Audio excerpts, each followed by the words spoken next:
Hello and welcome. Good morning, good afternoon, good evening, depending on where on the globe you are. Greetings of the day to our audience in this webinar today. My name is Satyajit Patnaik. I'm your host moderating this webinar session today. On behalf of the entire team at HelpMeSee, I welcome you all to this first online broadcast demonstrating phacoemulsification on the HelpMeSee Eye Surgery Simulator. HelpMeSee is a US-based global nonprofit committed to reducing the backlog of patients with cataract worldwide. As you will see today, we are dedicated to providing state-of-the-art, one-stop, turnkey training solutions using our patented, one-of-a-kind eye surgery simulator. We deliver this using a unique instructor-led curriculum at our training centers of excellence around the world. We're excited to share more about our organization, our unique training program, and our incredible innovative technology over the next hour. Let's go ahead and take a look at the agenda of today's webinar. We will begin with an introduction that details the purpose and objectives of the webinar and what you can expect from it.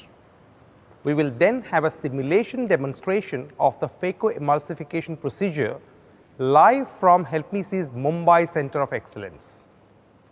You will witness the training capabilities, features, and benefits of the simulation in training the ophthalmology residents and fellows in acquiring proficiency and expertise in surgical practices. Next, you will gain an understanding of the phaco simulation-based training course. You will understand what the objectives of the training are, its distinct competitive advantages, and how the course is empirically designed to meet your training and surgical needs.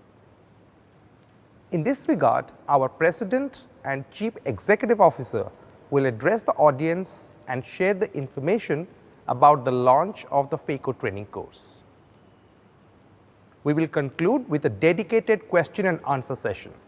Our experts and leadership team will be happy to answer any questions you may have.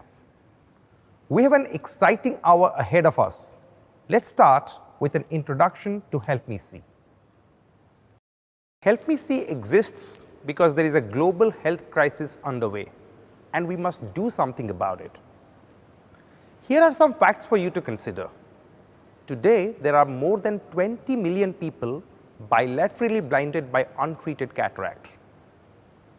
5 times that number are suffering from visual impairment caused by cataract. Back in 2010, HelpMeSee's founders, who came out of commercial pilot training, identified a solution to vastly increase the number of well-trained cataract surgeons to serve the blind, especially in developing countries. So HelpMeSee set out to build a simulation-based training program, much of it adapted from the aviation training, on the manual small incision cataract surgery, which is a high-quality, low-cost procedure. This training program is used in the most prestigious ophthalmic institutions in both the developing and developed countries, as we envisioned.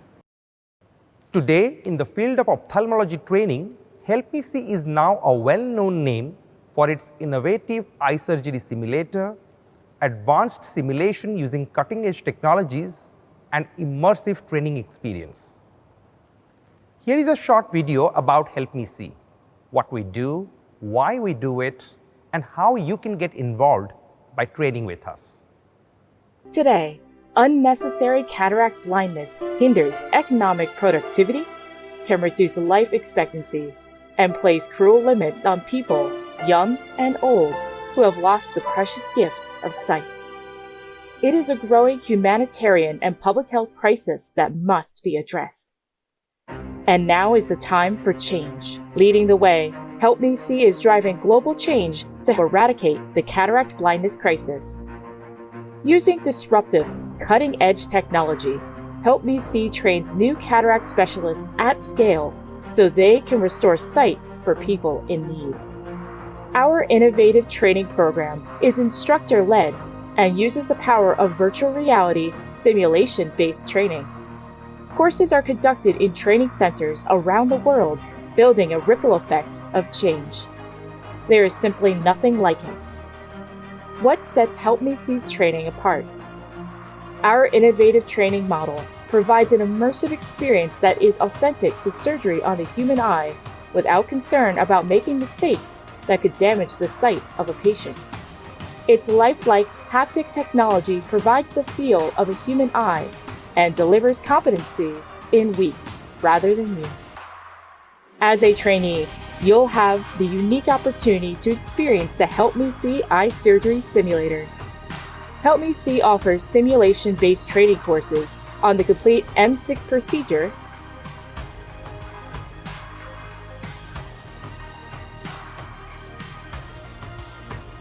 cataract complications management, such as ACIOL implantation, sphincterotomy, and CTR insertion, and applied suturing.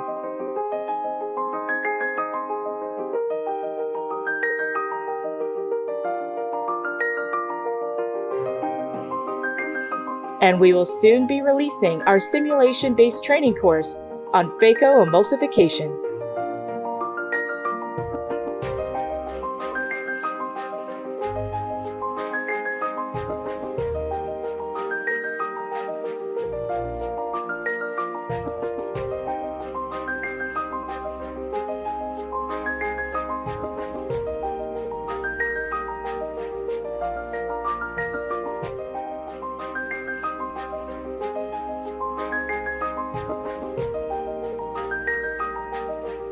As a trainee with HelpMeSee, you will increase your skills and confidence quickly.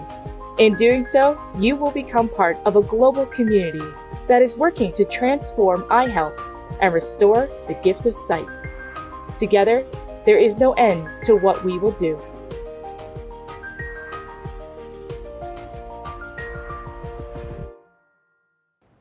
With that introduction, let's now get to the central part of this webinar to understand the phacoemulsification training to be offered by HelpMeSee.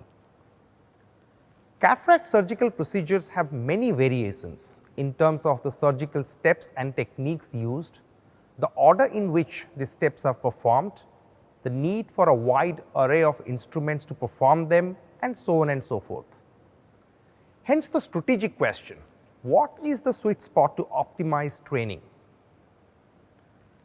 Keeping all these parameters in focus, HelpMeSee has empirically chosen a set of precise surgical steps to standardize the phaco procedure.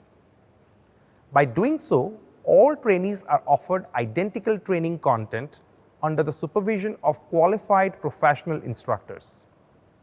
What's the output? Trainees such as yourself who can demonstrate simulator proficiency to well-defined standards can then confidently transition to live surgeries. What you see on the screen are the 11 standardized steps of the phaco procedure that you will be trained in for efficiency and efficacy. To reiterate, HelpMeSee has standardized the procedural steps and instruments used, keeping in mind the gold standard of the phaco procedure as practiced worldwide, ease of learning and performing the phaco surgery, and above all, the most important aspect of patient safety. The phaco simulation-based training course is primarily targeted at ophthalmology residents and fellows and the surgeons who are in the beginning of their journey to enhance and support their surgical competencies. However, even experienced surgeons can benefit from this course as they can hone their surgical skills to become even more proficient on every step of the phaco procedure. Before we proceed to watch a live demonstration, let me briefly talk about the HelpMeSee Virtual Reality Eye Surgery Simulator, which will help you to rapidly learn and perform each step in the phaco procedure. Form follows function, says the adage, and our simulator's interface is a testament to that. The simulator's state-of-the-art, user-friendly design accurately replicates the intricacies of real-life surgery. It also provides the user tactile feedback using haptic mechanisms. Haptic here implies you can feel the interactions with the tissues. The simulator resembles a patient lying on the surgical table, replicating the ambience of a typical operating room setup. The head of the simulator has eye sockets, and you can undergo training practicing on the right eye or the left. The pair of handpieces have unified instrumentation design, which eliminates the need to replace physical handles when changing virtual instruments. The foot pedal you see here is one of the key instruments used in phaco, which has been indigenously developed by HelpMeSee to provide three main functions: to irrigate the eye, to aspirate and remove the cataract, and to deliver the ultrasound that emulsifies the nucleus.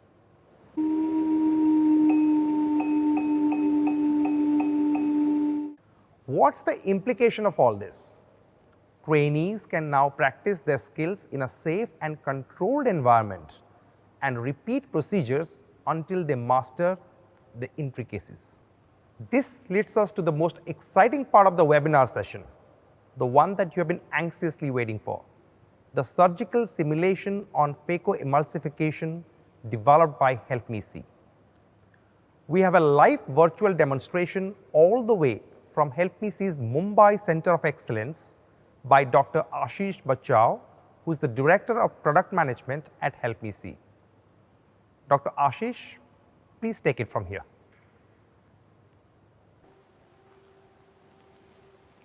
Thank you, Sati, for the great introduction to HelpMeSee and the simulator.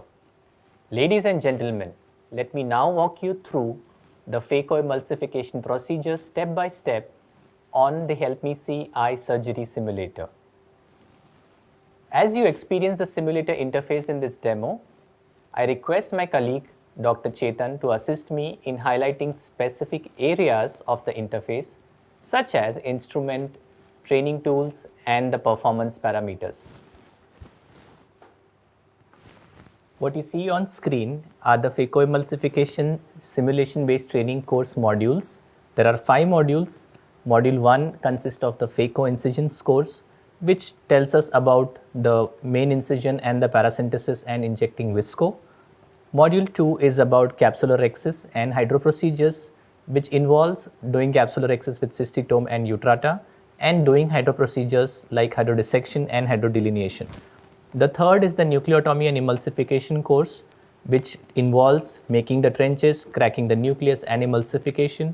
The fourth module is cortex aspiration and IOL implantation. And the fifth and final module is visco wash and hydrating the wounds. So these are the 5 modules on the phacoemulsification simulation-based training course. Let's start with the first module, which is the phaco incisions course. So we begin by making the right paracentesis. Let's launch this assignment. In this section, we will be using these instruments. Let's start with selecting the colibri forceps in the left hand and the stab blade in the right hand. So I will select the colibri in my left hand and the stab blade in the right hand. This is the first step in making a stab incision on the cornea. You can see some green markings on the eyeball. This green dot is the place which indicates where to hold the globe and stabilize it.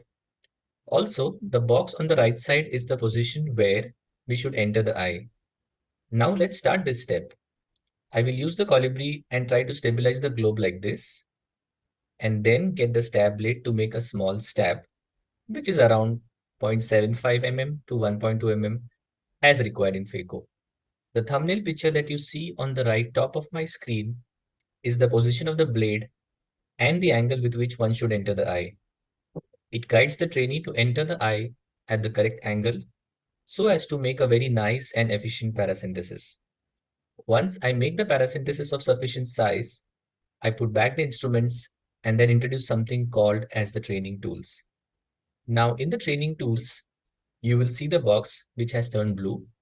It indicates whether the step was done adequately or not. Based on whether it is green or red, it indicates that the step was done adequately or not. So once we end this attempt, as Sati had mentioned in his previous talk, we will evaluate the performance parameters. Now each step is recorded in performance data and all the parameters are captured. So once I open the performance parameter, I go into the step and open the parameter section for that step. Now you can see that it records the size of the paracentesis and whether I ended up with any complications or not, like contact with iris, contact with endothelium, and contact with the lens. Based on a scoring logic, all of these are assigned certain marks, which makes the step satisfactory or unsatisfactory. Like in this case, it was short and we ended up having an unsatisfactory attempt. So that's the first step of making the right paracentesis. Let us now move on to making the main incision for this surgical procedure, which is also called as the clear corneal incision. Now in this case, we are going to select the instruments that are required to make the incision. The starting point in this case is going to be that the paracentesis is made. There is some viscoelastic injected. And now we'll start with picking up the tools. Now in my left hand, I'm going to use the colibri forceps to stabilize the globe. And in my right hand, I'm going to use the keratome blade to make a controlled entry into the anterior chamber and have a self-sealing main incision. I'm also highlighting certain guidelines here, which is the corneal incision overlay or corneal incision location and where to go ahead and do it. And you can see that the capsule is already stained by trypan blue. So the starting point now is where there is right paracentesis made and visco has been injected. And now we begin by making the main clear corneal incision. Notice that in this case, the groove is already made. This helps the trainee to understand where to begin. There is the keratome blade that is brought forward and now we select and go closer towards the groove. Once we go into the correct plane, we advance it forward till it reaches the inner limit, which is marked here on the guideline. And then we make a controlled entry of the keratome blade into the anterior chamber, thereby making a nice quadrilateral shaped main incision. Now, if the correct length is not achieved, or if it's a short incision, or if it has overshot and it has made a much longer length in the cornea, it will be all measured by the parameters that we have carefully listed in the performance parameter section. So let's see the results that we got from this incision that we just made. These will be listed in the data in the performance parameter section. As you can see, the data shows the length of the corneal tunnel, the width of the tunnel that is marked correctly, and whether we ended up with some complications like contact with iris or contact with endothelium or with the lens, or whether we made a premature entry or a laceration. We have applied a scoring logic to each of these steps, thereby making the attempt as satisfactory or unsatisfactory. So we encourage the trainees to move on from doing more of these till they have a great learning curve and get as many satisfactory attempts as possible. Now let us begin with the module 2, which is capsular axis and hydro procedures. Let us start with the first step, which is making the capsular axis. Now in this step, after launching the assignment, you will see that the incisions have already been made. The capsule is stained with trypan blue, and we have done the paracentesis and the main incision. Now let us begin with selecting the colibri forceps in the left hand and the cystitome or the utrata in the right hand. Now in this simulation, we have simulated both the instruments that can be used interchangeably for making the capsular axis. For this demonstration, I have selected the cystitome to do the capsular axis. There are certain guidelines that you can see on the screen. These green dots on the capsule, which indicate the size of the capsular axis that you need to make, which is roughly around 5 or 5.5 mm. And there is an arrow which indicates the direction that you need to pull the capsular axis. So now let us begin. I have selected the instruments. You can see a colibri forceps in my left hand to stabilize the globe and a nice cystitome in my right hand. I enter to the right paracentesis with the cystitome. As we do in real life surgical scenario, you have to bend the cystitome tip till you enter and then make it straight. Now there are various techniques to make the first cut of the capsular axis on the eye. You can make an inverted C or an inverted J or also linear cut and then drag it forwards. all these scenarios have been simulated. So in this case, I will make an inverted C and try to raise a flap by lifting the flap and then continuing with the capsular axis. Now the whole idea here is to make a nice central 5 to 5.5 millimeter continuous curvilinear capsular axis by pushing it or pulling it clock by clock hour so that it stays within the designated zone, and yet we end up making a nice circular capsular axis. So the idea here is to continue a clock by clock hour relift and then go back to the cut and cut portion of the flap, make the flap sit down on the capsular axis and continue. If we press too much, we know there is going to be some viscoli which will shallow the anterior chamber and it will be difficult to maneuver the axis. Also, it is important to note that if you press too much on the nucleus, you might end up making a zonular dialysis, which is possible in a real life surgical scenario as well. It has also been simulated on our simulator. As you can see, I have made a nice central capsular axis. How to end it depends on whether you go outside in or inside out. Both have been simulated and you end up making a nice capsular axis. Now things that can go wrong are zonular breakage or pressure on the nucleus, corneal endothelial touch or iris touch. All of them have been simulated in this course. So this is how we teach the trainees to continue making a nice central circumlinear capsular axis, which is approximately 5 or 5.5 millimeters. Now, after we have made a nice capsular axis, let's move on to the next most important step, which is to make hydrodissection and hydrodelineation, also called as the hydro procedures. So from here, we go to the next step, which is hydrodissection and hydrodelineation. In this case, you will see that the capsular axis is already done.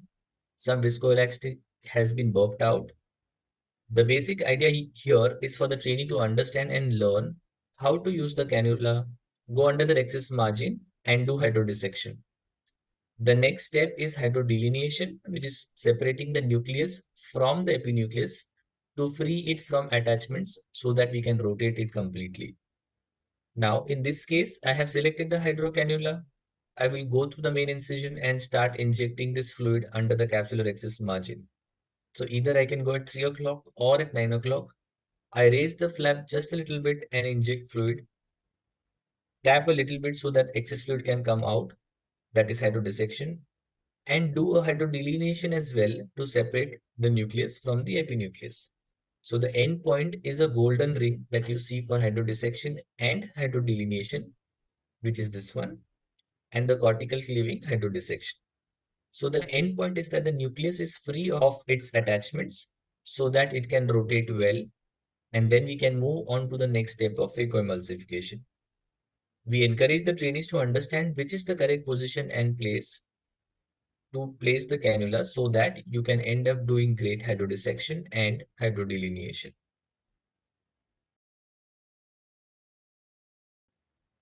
The next one is the nucleotomy and emulsification course.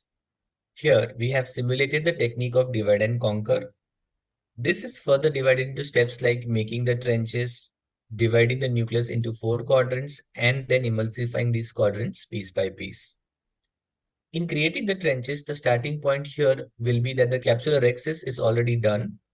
There is hydrodissection done, delineation is also done, and rotation is done so that it is free of attachments. For this step, I will be selecting a Sinskey hook in my left hand and a phaco probe in my right hand. Now on the screen, you would have seen that there is a thumbnail which shows the position of the foot pedal, which HelpMeSee has developed in-house. Now this foot pedal is the most important part of the phacoemulsification process.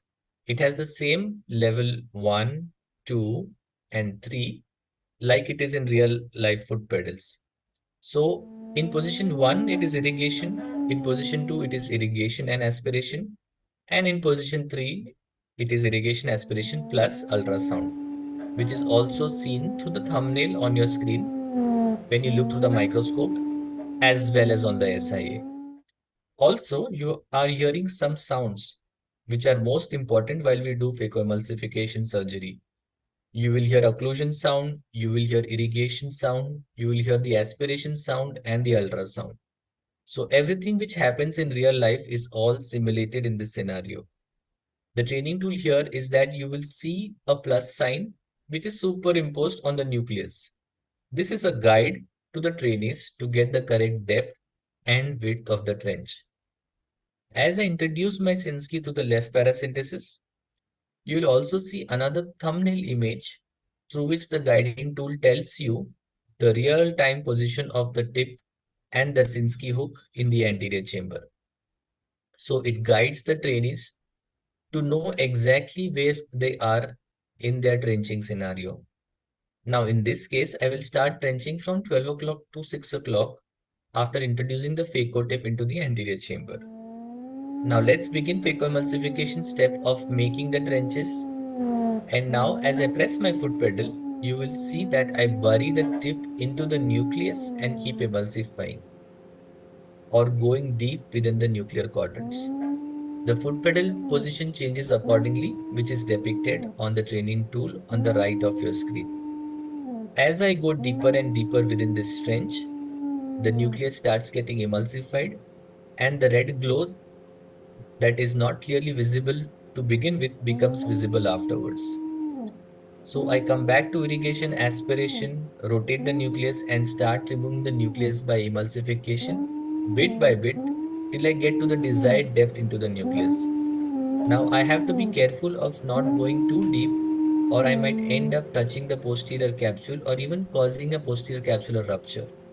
We have to rotate it gently because forceful rotation or too much pressure while rotation will also lead to zonular dialysis. This has been captured on the simulation and it is simulated well enough so that the trainees learn how much pressure one has to exert to get this rotation right. Even in emulsification, there should not be any empty phaco. Also, you have to go in position 3 only when the tip is in contact with the nucleus so that it gives you an efficient phacoemulsification. We have developed certain performance parameters which tells us exactly about what is happening. If there is empty phaco or if we are developing or delivering phaco energy closer to the endothelium, this is going to be reported in the performance data. So we have to go deep. Now you can see the red glow has started to appear bit by bit, which is good. So a good depth of the trench should be achieved. And as we teach in real life, there should not be any irregularities in the depth of trenching. So it should be a uniform depth of the trench.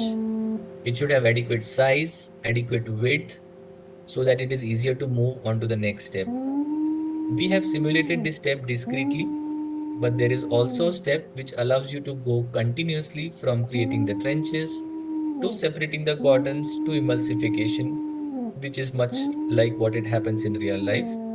For the purpose of this demonstration, I am showing discrete steps, which is about making the trenches to begin with. Now you can see that after I have been in the depth of the trench, the nucleus and the red glow coming back from the retina is seen clearly, indicating that we have reached the correct depth of the trench. Once we reach the correct depth of the trench, you will see that it is important not to go any further or we will end up with complications like posterior capsular rupture. Now let's see how it is shown in the performance data. So we take the Sinsky hook out and the phaco probe is also out. Once we end the attempt, we will see what has been captured on the performance data objectively so that we learn from each step that we do. And the more steps we do, the more experience the trainee gets in refining their skills. So let's move on to the performance data. As you can see, the list is about so many values. It talks about adequate depth of the trench, adequate width of the trench, whether your phacoemulsification was efficient or you are not doing any empty phaco. Did you end up in any complications like iris touch and endothelial touch, or did you even break some zonules? Now, all of these have been given some weightage based on which a scoring logic is applied. And based on that scoring logic, the attempt becomes satisfactory. So there is this training value where we encourage trainees to get as many satisfactory attempts as possible so that they become more confident doing these trenches. Now, once the trenches have been weighed, the next step is dividing this into 4 quadrants so that one goes into the depth of the trench and separates it so that all the nucleus pieces are free of each other. So in this case, I'm going to use the Sinskey hook in my left hand and the phaco probe in my right hand. I'm going to separate these nuclear quadrants into 4 parts. So as it says, ready for surgery, I have the phaco probe in my right hand and the Sinskey hook in my left hand. Once I go inside, I go into the depth of the trench and start dividing this nucleus. We can do either crossface or we can do here as on the same side as well. There is this thumbnail which is on top, which talks about the position of the tip of the Sinskey and also the phaco tip, so that we know exactly where we are in the depth of the trench before we start dividing them into 4 quadrants. Now you can see how the cracking is expanding and it gets attached to or it meets the first crack. So it is important for us to know whether we have extended the crack and the crack is joining with the other crack in the center. We have to carefully rotate this nucleus, avoiding to damage zonules. As you can see, if there is some downward pressure, zonular dialysis will occur. And we have to be careful because this is the training value which tells the trainee not to exert too much force while rotation, not to exert too much force while cracking these nucleus fragments into 4 quadrants as well. This is the last fragment that I'm trying to crack and see whether the tear is getting propagated correctly. So this is how the step looks like. Now my nucleus pieces are free of each other. So once this is done, the nucleus is free and we will move on to the next step, which is phacoemulsification of these quadrants. It is important to understand that if there is minimal or no separation of some of the nucleus pieces, it is not going to go forward to emulsify these nucleus quadrants. Now let's start the next step, which is emulsifying the nuclear quadrants. Once I launch the assignment, I'm going to select the tools that are required for this assignment. It is the Sinskey hook in my left hand and the phaco probe in my right hand. Once it starts, we have filled the viscoelastic into the anterior chamber. That's the starting point. The nucleus is there, the pieces are separated completely, and we start with selecting the correct instruments. Once we have selected the instruments and the assignment gets loaded, we insert the phaco probe and the tip through the main incision and use the Sinskey from the left hand to guide or feed the nucleus pieces one by one into the phaco probe. So that's how this step of phacoemulsification or emulsifying the nuclear quadrants is going to happen. Now that the assignment is loaded, you can see that the starting point is exactly similar. There is this imposition of the foot pedal on your right, and now I'll introduce my phaco tip inside the anterior chamber and use the Sinskey hook to guide the nucleus fragments. You can also see that there is an occlusion indicator. The occlusion is important for us because it helps us to hold the nucleus, and that is also depicted here. Once you go from position 2 to position 3 and come back just a little bit, that's where the occlusion occurs like this one. So once the occlusion has occurred, you can hear the sound like ting, ting. That's the occlusion sound, meaning that the nucleus is completely held and it is good enough for it to be further separated into subsequent quadrants. So now with the occlusion in place, I'm trying to separate this nucleus piece into smaller quadrants so that it is easy to emulsify them. Once this is separated and I ensure that it is separated, I move on to the next piece so that I can occlude it and then emulsify this nucleus into subsequent fragments. To begin with, break it into 2 fragments and then go on and do emulsification. Let's move on to the next one. You can see the green dots that are overlying on the nucleus. Now those are the ones which will guide the trainee to know where exactly to hold the nucleus piece to maintain occlusion to begin with. That's the occlusion indicator. It is one of the training tools that we have developed for occlusion. So once I occlude this and try to separate it into smaller bits, it's easy for it to emulsify. Once that is done, we pick up these nucleus pieces as we do in real life and start emulsifying them. Whether we do emulsification inside the capsular bag or bring it out to the capsular axis plane, iris plane, everything is possible and simulated well. If instead of nucleus we hold the anterior capsule, then the simulation is going to report that and it will not allow you to go further. So emulsification occurs as smoothly as occurs in real life. We start emulsifying bit by bit, nucleus piece by nucleus piece to ensure that all nucleus pieces are emulsified correctly within the capsular bag. So hold the nucleus occluded, bring it to the center and emulsify. We can attack it from the apex if you like, or from the side, whichever way you want this. This simulation is going to support that. So this has a tremendous training value for the trainee to learn and to understand whether they are too much outside.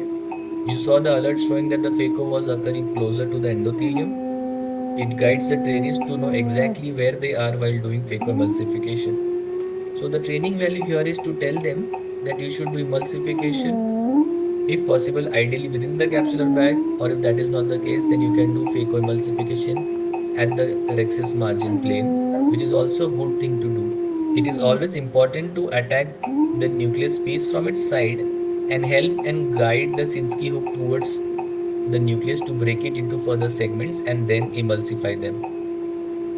So as you can see the alert, if my phaco tip comes closer to the endothelium and I'm delivering phaco energy, we will get an alert saying that you are too closer to the endothelium. Either you do not deliver phaco energy, or you go back to the rhexis margin or within the capsular bag and then emulsify these quadrants. So this has tremendous training value from the trainee point of view to understand how to hold, how to occlude, how to emulsify bit by bit, piece by piece, and yet not deliver energy closer to the endothelium to prevent corneal endothelial damage, and also not be closer to the posterior capsule. Let's not forget the posterior capsule. This has tremendous training value. And when you go to the last piece, as I'm doing now, the parameters come down and you emulsify all the nucleus fragments completely. Then we take the Sinskey probe out. The foot pedal position comes from 3 to 2 to 1, and the phaco probe is out as well. Now let us see how well we did objectively. The performance parameters can get captured. So the performance parameters will talk about what we did, how efficiently we did phacoemulsification, whether we touched any anterior capsular margin, whether the attempt was satisfactory or unsatisfactory. It tells us about how efficient the phacoemulsification delivery was. Were we too close to the endothelium or not? Did we have any anterior capsular touch, iris touch, or did we damage the posterior capsule? All of these get recorded into the performance data, thereby making the attempt labeled as being satisfactory or unsatisfactory. So these were the three distinct steps that we saw in divide and conquer. We also have a continuous version where we can go smoothly from creating the trenches to separating the quadrants to emulsifying the nuclear quadrants in one continuous step. And that helps the trainee to gain knowledge and confidence every time they sit on the simulator and learn this important technique of phacoemulsification, divide and conquer. The next step is cortex aspiration. In cortex aspiration, we are doing bimanual irrigation aspiration with the irrigation and the aspiration cannula. It is a bimanual system. Once we launch the assignment, you will see that the nucleus has been emulsified. The cortex is there in the capsular bag, and the capsular bag is filled with viscoelastic. That is the starting point of this assignment. So in this case, I'm going to select the irrigation cannula in my left hand, and in my right hand, I'm going to use the aspiration cannula. Once I have selected these instruments, these will get loaded, and you can see now that the starting point is that I have a nice irrigating cannula in my left hand and an aspiration cannula in my right hand. First, I enter with the irrigation cannula in the left paracentesis and the aspiration cannula through the right paracentesis. Once they are inside the capsular bag, this thumbnail informs you about the real-time position of both of these cannulae inside the capsular bag. So we start using the foot pedal, press it, engage the cortex, bring it to the center, and aspirate it further up so that it gets aspirated into the cannula. Now we go clock hour by clock hour and aspirate the entire cortex. Once we finish one half of the aspiration, like in real life, we shift the hands or change the position of the instruments from one hand to the next. So these can be done on the simulator as well. All we need to do is come back and just use this tool called swap tools. Now the position of these cannula gets interchanged. Now I have an irrigation cannula in my right hand and aspiration cannula in my left hand. Same training tools which guides me to the position of the tip of the cannula in real time so that I can just go under the rhexis margin and aspirate the cortex. If inadvertently, as you saw now, I aspirate the capsular margin, it gets reported as an alert, which says that the capsular margin got aspirated, and it is also depicted within the performance data. So the trainee learns how to remove this cortex clock hour by clock hour using the bimanual irrigation and aspiration system. Once this is done, we go into the performance data and check how well this has been captured in it. How much cortex has been removed? Did we end up with any complications, or was there any zonular breakage? Everything gets recorded and depicted as shown. So the location of residual cortex, was there any cortex left behind? Did we inadvertently do an iris or endothelial touch or any zonular breakage? All of this gets captured in the scoring logic, making the attempt as satisfactory or unsatisfactory. So that's the beauty of it. The trainee can learn iteratively and get confident as he or she moves forward into the training program. The next step is injecting the foldable IOL and dialing the lens inside the capsular bag. The starting point for injecting the foldable IOL inside the capsular bag will be a capsular bag where the cortex aspiration has been done completely and the capsular bag is inflated with viscoelastic. In this case, I will select a Sinskey hook in my left hand and the IOL injector mounted on a preloaded system that has a preloaded IOL in my right hand. Once these instruments are selected, we are ready to start the assignment. So once this gets selected, we will start. I have a Sinskey hook in my left hand through which I enter to stabilize the globe. Now you can see the training tool that has appeared. This is the angle of the injector which guides us to inject the IOL correctly through the incision. And the next training tool shows the real-time position of the tip of the leading haptic. So once I'm inside, I start pressing on the plunger and inject the IOL inside the capsular bag. Once it is injected, I take out my injector and allow the IOL to unfold.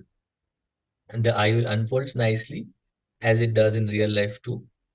So in this case, you will see the leading haptic is already delivered inside the capsular bag and the trailing haptic is over the iris.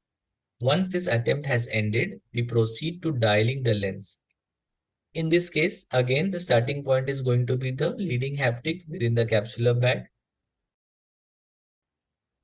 The next step is dialing this foldable IOL completely within the capsular bag. In this case, the starting point is that the IOL has been injected inside the capsular bag with the leading haptic inside the bag and the optic over the capsular bag. So for dialing it completely, I'm going to select a Sinskey hook in my right hand and the forceps to stabilize the globe in my left hand. Now the training value here is that one has to ensure that both the leading and the trailing haptics are completely dialed inside the capsular bag.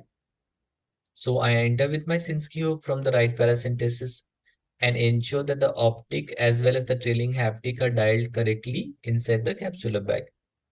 Once we have the optic inside the capsular bag, we go towards the haptic optic junction and dial this trailing haptic inside the capsular bag so that we have the entire IOL, leading haptic and trailing haptic inside the capsular bag. And that is the endpoint of this injecting and dialing the foldable IOL inside the capsular bag. Ladies and gentlemen, we have covered the phacoincisions, capsular rhexis, hydro procedures and nucleotomy divide and conquer. You have a continuous assignment where you can also do the 3 sub-steps of nucleotomy one after the other. This is followed by removing the cortex using the bimanual technique and then injecting a foldable IOL. That brings me to the end of the demonstration for this webinar today.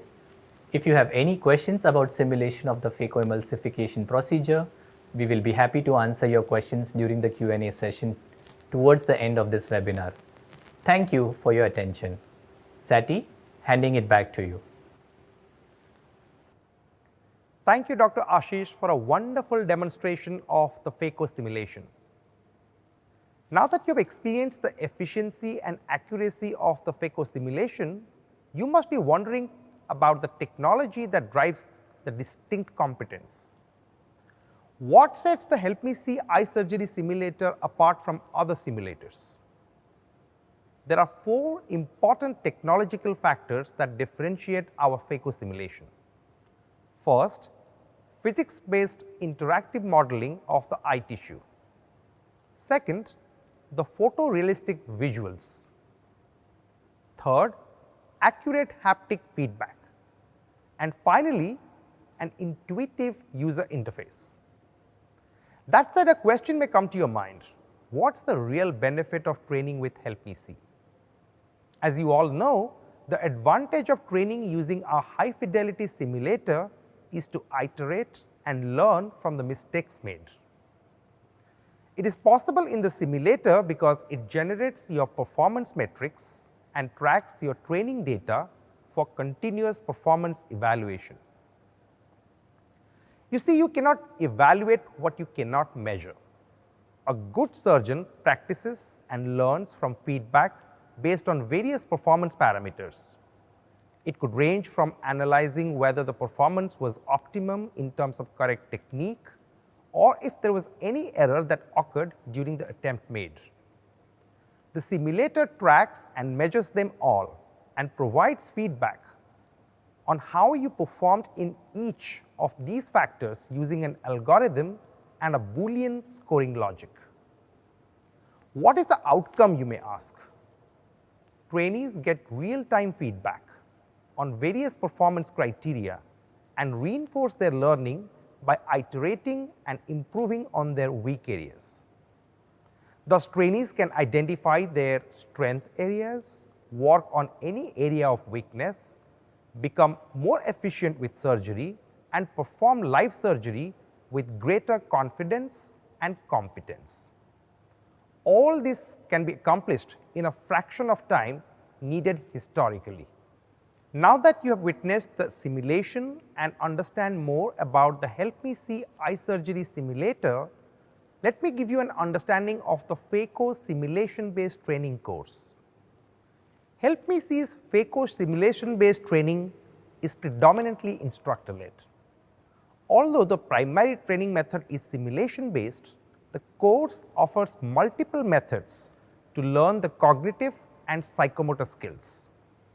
There are various learning modalities to accomplish this: an e-book, instructor-led classroom session and simulator sessions, and individual pre- and post-simulator debrief sessions. Visual and kinesthetic learning can no longer be effectively accomplished by a single non-immersive medium of instruction.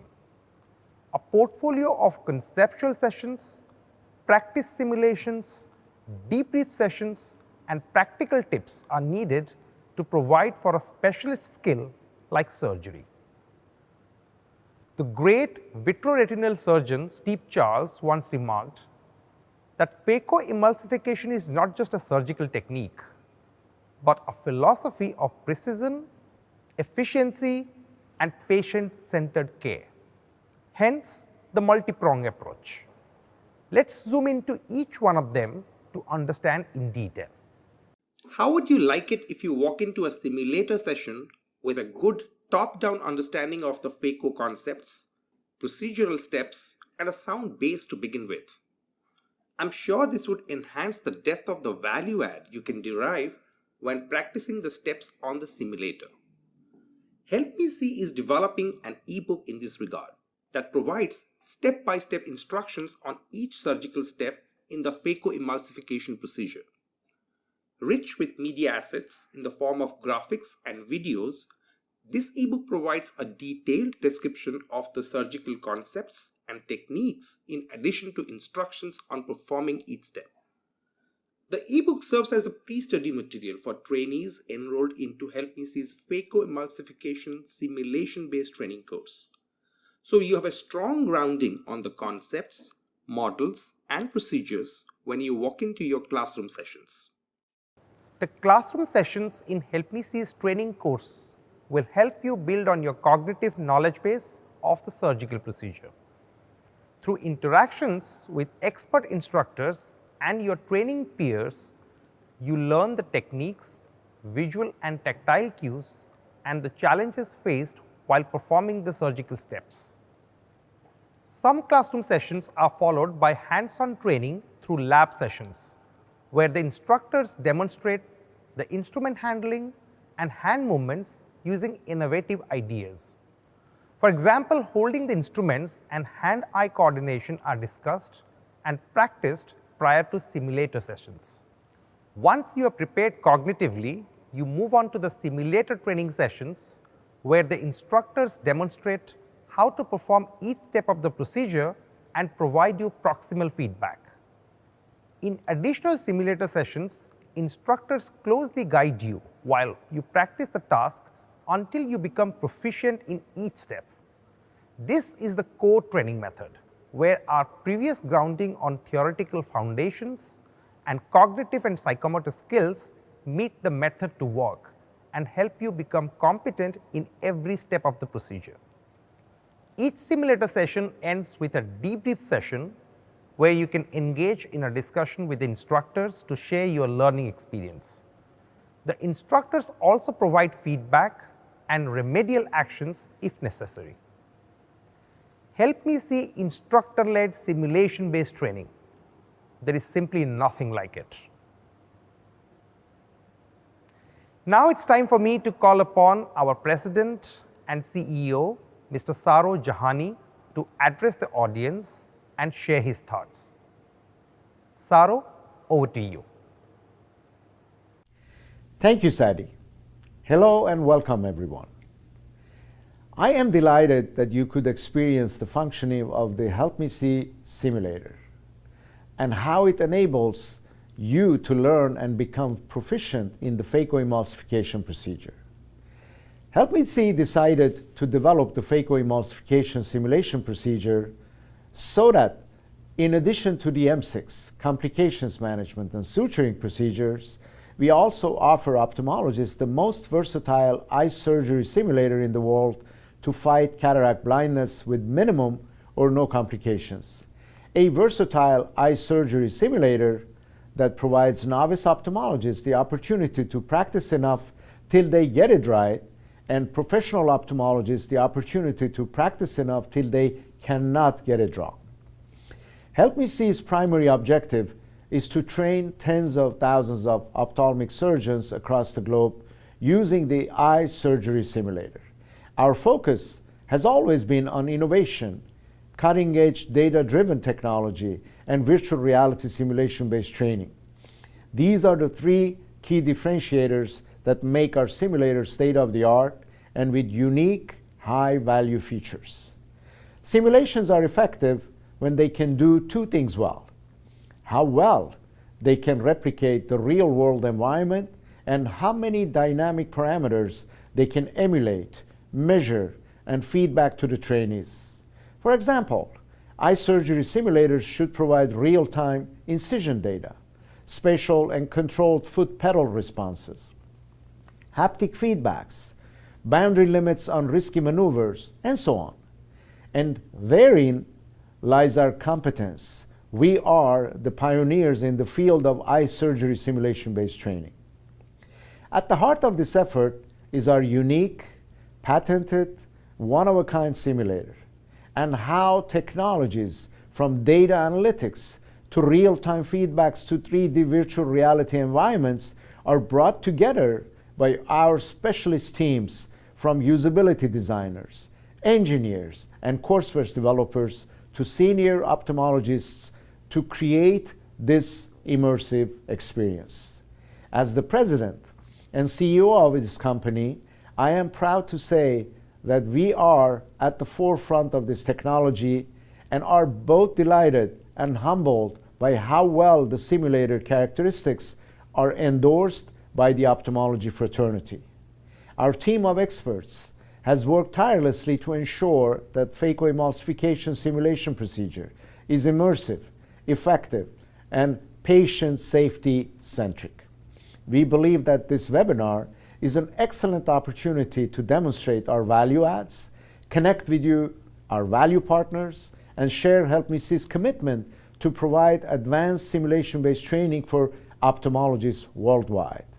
Once again, thank you for attending this webinar and have a good day.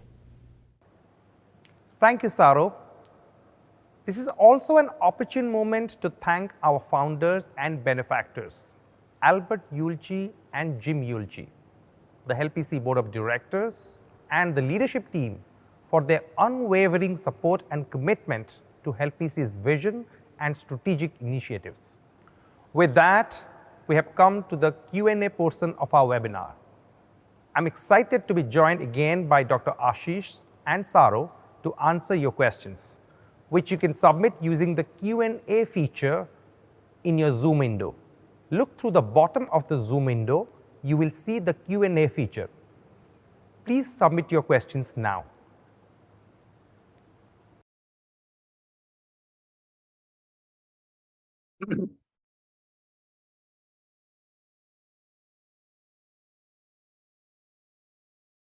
Ladies and gentlemen, now we are opening for questions. We've got 4 minutes of our scheduled webinar session time.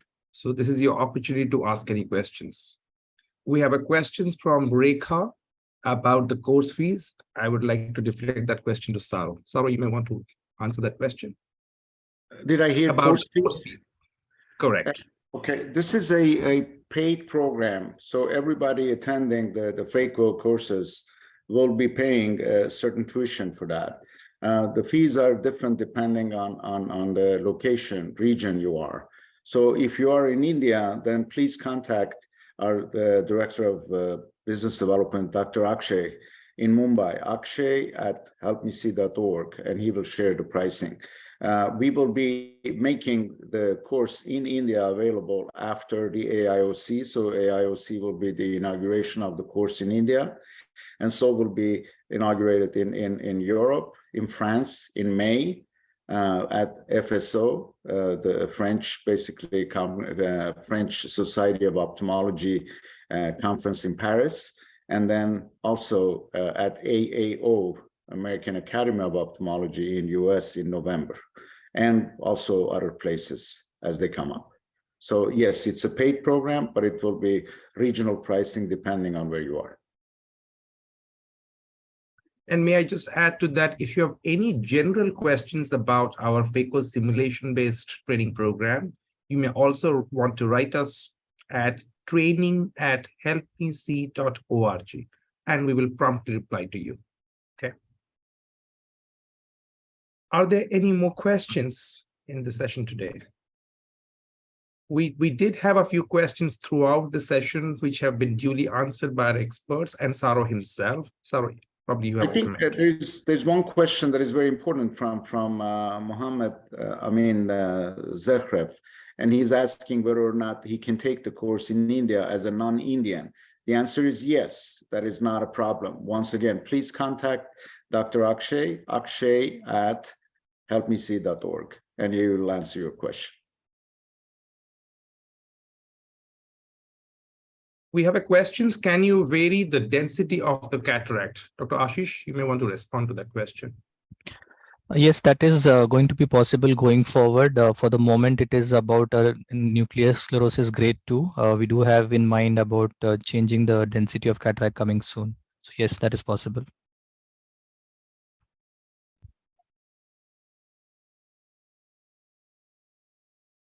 Great. Any more questions?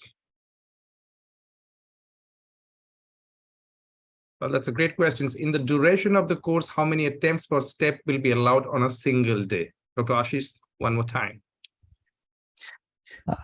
Anshika, you can do as many in your training day requirements. People end up doing as many as 100, 120 attempts on a single capsulorhexis or on a single hydrodissection. So the training program is designed such that it allows you to do as many as possible till you become competent to move on to the next step, after which also we give continuous practice attempts. So there are there is an n number of steps that you can do in a training environment within your course. I hope that answers your question, Anshika. Thanks. Well, we have a question. How many centers in India other than Mumbai? Saro, you want to answer that question? Yes, we have That's a very good question. Yes, we do have multiple centers in India. The one that basically Sadi calls it Center of Excellence in Mumbai, that is 100% managed and run by HelpMeSee. We also have two very major partnership organizations, LV Prasad in Hyderabad and Aravind in Madurai, who actually are offering the same courses as we do in Mumbai, although under their own management and partnership with HelpMeSee. Same program, exactly the same program. As a matter of fact, we have incredibly close relationship with them, and their instructors are all basically as good as ours and trained by HelpMeSee. Excellent. We have a couple of more technical questions. How is this integrated with our M6 course, or is it standalone? Once again, Dr. Ashish. So this is a standalone course. It depends on what is the level of expertise that you have in ophthalmic surgical training, microsurgical training. You can choose to do M6 followed by Phaco, or we can directly go on to the Phaco simulation-based training course. Depends on the surgical expertise or the number of cases that you have done previously, and we choose the course for you. Let me add to this. I apologize. Let me add to this. It's a very good question. So the courses, whether they're M6 or complications or suturing or even Phaco, and even courses coming, being developed as we speak and being available very soon, they're all basically provided through the same platform. So you're literally using the same platform for that, same user interface. And the way you act basically is that you access a course on the user interface, and you can basically switch to other courses such as suturing, such as complications management, such as HelpMeSee's M6 flagship program. So it's really up to you, but you're accessing it through the same platform. We have another technical question for Ashish about the other techniques in nucleotomy other than, so about the direct chop and stop and chop. Yeah. This also came up sometime before Rekha, and yes, currently it's about divide and conquer. It is also moving closely to stop and chop, and very soon we will have direct chop, vertical as well as horizontal. So yes, divide and conquer, the three different techniques, stop and chop and the direct chop.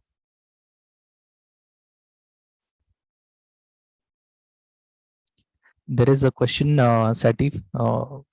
I think if you make critical error, what happens? On the simulator, I know where the question comes from, because in real life, then you don't get a case next time in the OR if you're a training resident or fellow. But on the simulator, you can do as many attempts as you can. It does stop if there is a complication that has occurred, like a posterior capsular rupture or a zonular dialysis, making you identify and aware of the criticalness of the thing that just happened. In addition to that, we also have a complications management course where you can learn complications management, like managing a zonular dialysis using a CTR, very soon managing a posterior capsular rupture by doing anterior vitrectomy, and if there are tunnel related complications, suturing the tunnel. So there is going to be a game or scenario where you can stop and reflect and continue doing again. I want to just add to this. We would like you to make as many critical errors as you can and want, but we want you to make those critical errors on the simulator, because that is how you will learn, and that's how you will avoid. As it was said, in my part of the program, the idea is to make sure that any doctor, any surgeon that is not exposed to cataract surgery is allowed to make as many trials as possible, right? Till she learns to practically do this program with no errors at all, right? So the program is proficiency based and patient safety focused. I just wanted to add that.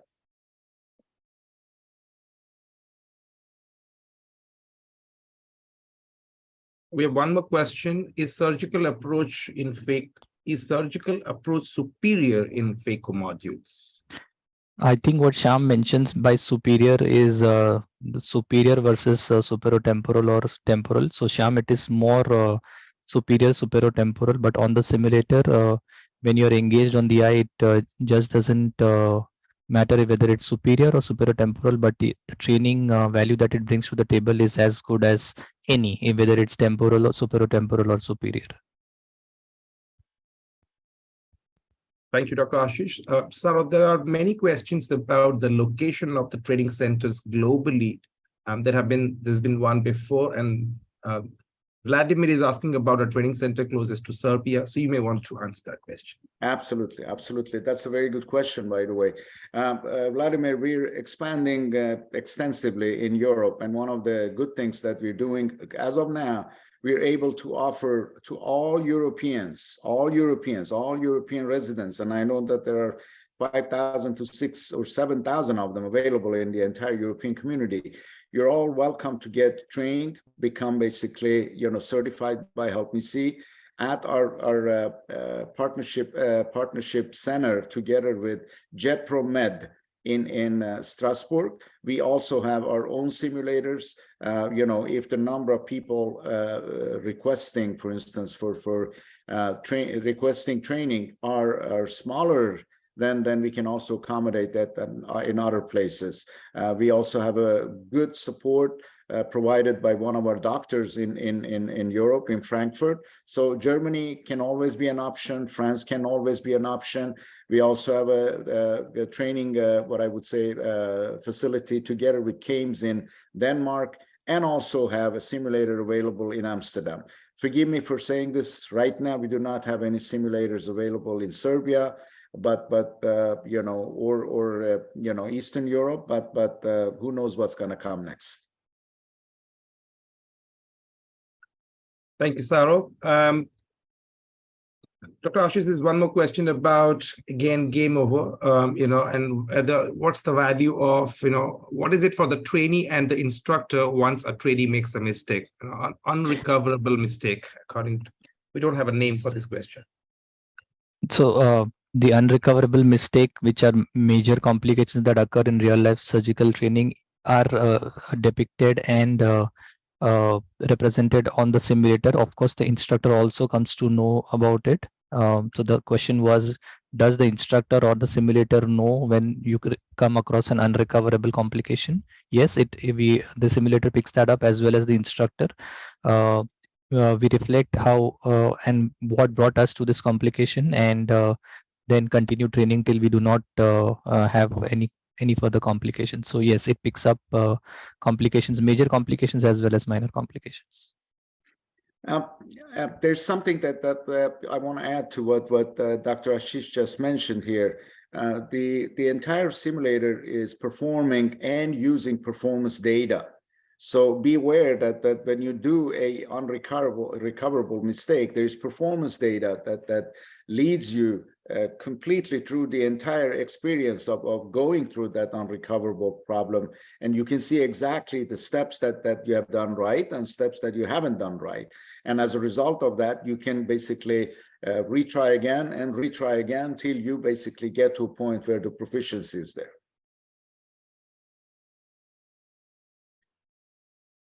There's one more question about our training center in the US, and if somebody is visiting from Caribbean, if the cost would be adjusted. That's fantastic. We have a center of excellence in New Jersey, in Jersey City, New Jersey. We also have a partnership center in Querétaro at Institute of Mexican Ophthalmology in Mexico. Querétaro, Mexico, a couple of hours away from Mexico City. So those are the options that we have currently in what I call Americas. I do, however, say that we are expanding extensively in the United States. And if you're in Caribbean, my suggestion would be that you please contact Van, our Chief Medical Officer, who also is helping us, in many ways and shapes in Mexico as well as in USA. So Van, V-A-N, at helpmesee.org, and he will lead you through the process.